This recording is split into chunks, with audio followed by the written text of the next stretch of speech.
இமயத்தின் உச்சியில் வெண்மையாக ஒளிர்ந்தது கெய்லாயா. வானத்தின் ஒளி இப்போது அமைதியின் நாதமாக மாறியது. போரின் புகை நெடியது, இப்போது மலரின் மனம் பரவியது. 3 உலகங்களும் சுவாசித்தது. இருள் போனது, ஒளி மீண்டும் பிறந்தது. அந்த அமைதியின் நடுவில் ஒரு பாதம் பனியில் தொடுகிறது. அவன் கந்தன். போரின் தீயில் தழுவியவன் இப்போது தெய்வத்தின் அமைதியில் திகழ்பவன். அவனது வேலை நிலத்தில் நின்றது. அது இன்னும் ஒளிவிட்டது. அந்த ஒளி காலை சூரியனோடு கலந்தது. அந்த நொடி மலையின் மேல் ஒரு ஒளி விரிந்தது. அவள் தோன்றினாள், பார்வதி. அவளின் கண்களில் பாசம், முகத்தில் பெருமை. அவளின் அருள் கண்டனின் இதயத்தை தொட்டது. அதன் பின் வானம் மின்னியது. மலை சிகரத்தின் மேல் சிவபெருமான் நின்றார், சாந்தமாக, சக்தியாக. அவரது திரிசூலத்தின் நிழல் வானத்தை தொட்டது. அந்த நொடி 3 ஒளிகள் ஒன்று சேர்ந்தன. சிவன், பார்வதி, கந்தன். அருளின் குடும்பம், ஒளியின் வடிவடி. வானம் மலர்களை பொழிந்தது. காற்று மந்திரமாக பாடியது. பூமி அமைதியாக சிரித்தது.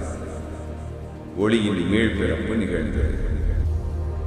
பூமியின் அடியில் பொங்கி எரிந்தது இருளின் உயிர். போரின் நினைவுகள் பாறைகளில் தொடர்ந்தது. தாரகனின் ரத்தம் இன்னும் மண்ணில் வெப்பமாய் மின்சாரம் போல சுழன்றது. அந்த சூழலில் ஒரு நிசப்தம் இருந்தது. அது அமைதி இல்லை, அது தீயின் தூக்கம். காலத்தின் ஆழத்தில் ஒரு துடிப்பு மீண்டும் ஒலித்தது. பூமி அதிர்ந்தது. லாவா பொங்கி வெடித்தது. அந்த அழிந்த குகையின் மையத்தில் ஒரு நிழல் மெல்ல உயர்ந்தது. அவன் பெருமூச்சை விட்டான். அந்த மூச்சு மேகங்களை அதிரச் செய்தது. அவன் கண்கள் திறந்தது. அதில் பிரகாசம் இல்லை, பகைமையின் மின்னல் மட்டும். அவன் பானாசுரன், தாரகனின் சகோதரன். அவன் குரல் மலைகளை நொறுக்கியது. அவன் மனதில் ஒரே சபதம், என் அண்ணனின் ரத்தம் வெட்டிய வேலை, அதே வேலை இப்போது என் கையால் மூழ்கட்டும். அவன் கையை பூமியில் அணைத்தான். அந்த நொடி மண்ணிலிருந்து நிழல்கள் பேய் போல் எழுந்தன. இருள் பிறந்தது மீண்டும், பகையின் ரூபத்தில். பூமியின் கீழ் முடங்கிய படை இப்போது உயிர் பெற்றது. 1000 கண்கள் மின்னின, 1000 குரல்கள் முழங்கின. இருள் மீண்டும் பேசத் தொடங்கியது. இது ஒளியின் புதிய சோதனை.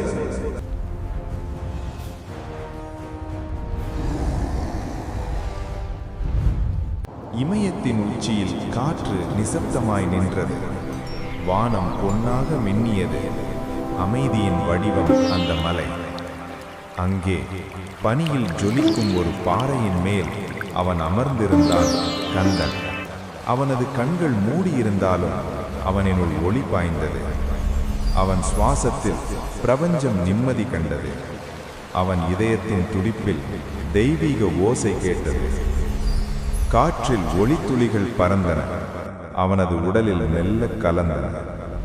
அந்த நொடி அவன் தன்னை தாண்டி உலகமாய் மாறினான். அவனது கண்களில் விண்மீன்கள் சுழன்றன. அவனது உள்ளந்தத்தில் பிரபஞ்சம் திறந்தது. அமைதியில் அவன் கேட்டான் அந்த ஒலியை, அந்த நிசப்தத்தின் குரலை. அந்த தீயில் ஒரு நிழல் தோன்றியது. அது பானாசுரனின் உருவம். அவனது கண்கள் மின்னின. அவனது மனம் சொல்லியது, போர் இன்னும் முடிவடையவில்லை. கந்தன் கண்களை திறந்தான். அந்த பார்வையில் அமைதி இருந்தது. ஆனால் அதன் ஆழத்தில் ஒளியின் சக்தி பாய்ந்தது. அவன் மெதுவாக சிரித்தான். இருள் மீண்டும் எழுந்தால் ஒளி மீண்டும் பிறக்கும். வானத்தின் உச்சியில் தேவர்கள் திரண்டனர். அவர்களின் கண்களில் பயம், மனதில் சந்தேகம். கந்தனின் அமைதி அவர்களுக்கு புதிராய் இருந்தது. இந்திரன் கூறினான், அமைதி மட்டும் தெய்வத்தின் அடையாளமா? அவன் சக்தி நிஜமா? சோதிப்போம். அந்த நொடி வானம் கருமையாக மாறியது. மின்னல் விழுந்தது, காற்று பாய்ந்தது, அக்னியின் தீ மலைகளை சூழ்ந்தது. ஆனால் அந்த இடத்தில் கந்தன் அமர்ந்திருந்தான், கண்கள் மூடியபடியே. அவனது சுவாசம் பனி போல மென்மையாக இருந்தது. தீ அவனை எரிக்கவில்லை, மின்னல் அவனை தொடவில்லை. அவனது உடலில் இருந்து ஒரு ஒளி பாய்ந்தது. அந்த ஒளி தீயை அருளாக மாற்றியது. தேவர்கள் தங்கள் ஆயுதங்களை கீழே வைத்தனர். அவர்கள் புரிந்தனர், அமைதியில் இருக்கிற சக்திதான் உண்மையான சக்தி. கந்தன் கண்களை திறந்தான். அவனது பார்வையில் கருணை இருந்தது, ஆனால் அதன் ஆழத்தில் தெய்வீக வலிமை மின்னியது. அவன் சொன்னது போல ஒளி விரிந்தது. மலையின் மேல் மலர்கள் மழையாக விழுந்தன. அந்த நொடி தேவர்கள் மண்டியிட்டு வணங்கினர். அவன் புன்னகையால் வானம் ஒளிர்ந்தது. அவன் சோதனைக்கு பதில் சொல்லவில்லை, அவன் அமைதியால் அதை தீர்த்தான். கெய்லாயத்தின் அமைதி நீண்டது. மலைகள் ஒளியில் திளைத்தன, நதிகள் நிம்மதியாய் பாய்ந்தன. ஆனால் அந்த அமைதியின் ஆழத்தில் ஒரு நிசப்தம் ஊர்ந்தது. அது இருளின் மூச்சு.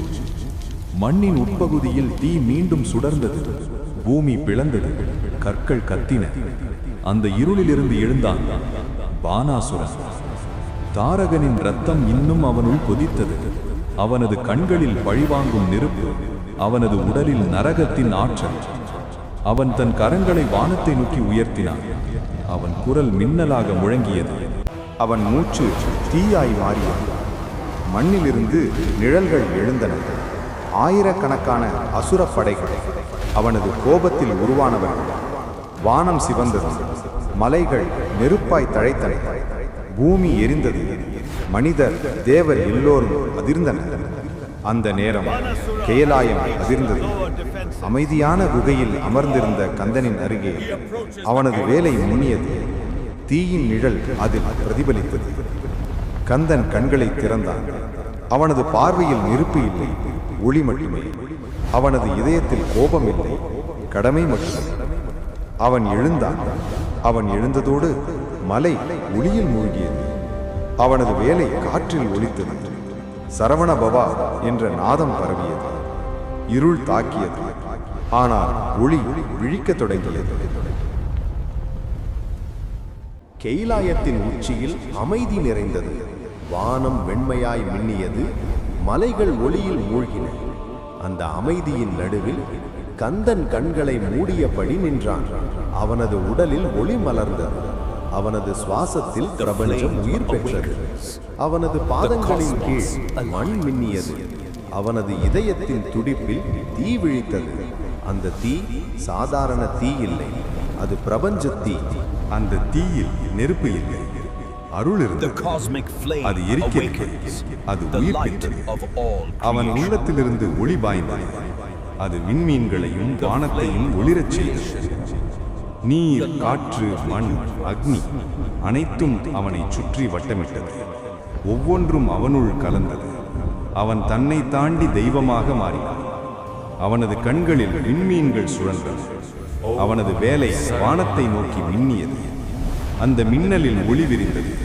அந்த ஒளியில் உலகம் புதிதாய் பிறந்தது. மலர்கள் மீண்டும் மலர்ந்தன, நதிகள் மீண்டும் பாய்ந்தன, உயிர்கள் மீண்டும் சிரித்தன.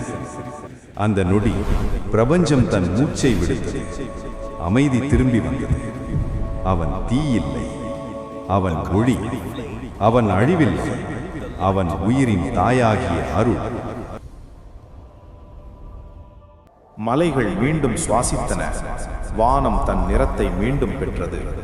பூமியின் இதயத்தில் அமைதி திரும்பி வந்தது. அந்த ஒளியின் நடுவில் அவன் நின்றான். கந்தன் போர் வீரனாக இல்லை, பிரபஞ்சத்தின் தாயாக மாறியவன். அவனது வேலை இனி ஆயுதமில்லை, அருளின் ஒளி. அவன் ஒரு சொல்லும் சொல்லவில்லை, ஆனால் அவனது அமைதியே பிரபஞ்சத்தை நிரப்பியது. தேவர்கள் மண்டியிட்டனர், மனிதர்கள் பார்த்தனர். அனைவரும் அவனது ஒளியில் தம்மை தெரிந்து கொண்டனர். அவனது கரம் நீட்டியது. அந்த நொடி வானமும் பூமியும் ஒன்றானது. மழை மணமாக விழுந்தது. மலர்கள் மீண்டும் மலர்ந்தன. அவனது மூச்சில் நாட்கள் பிறந்தன. அவனது புன்னகையில் காலம் நின்றது. அவனது இதயத்தில் அருள் பாய்ந்தது. அந்த அருள் பிரபஞ்சம் முழுவதையும் தொட்டது. தொலைவில் பார்வதி அவனை பார்த்தாள். கண்களில் கண்ணீர், முகத்தில் பெருமை. சிவபெருமான் அவள் அருகே நின்றார். மௌனத்தில் அன்பு பூத்தது. வானம் மலர்களால் மூழ்கியது. காற்று மந்திரமாக ஒலித்தது. பூமி சிரித்தது.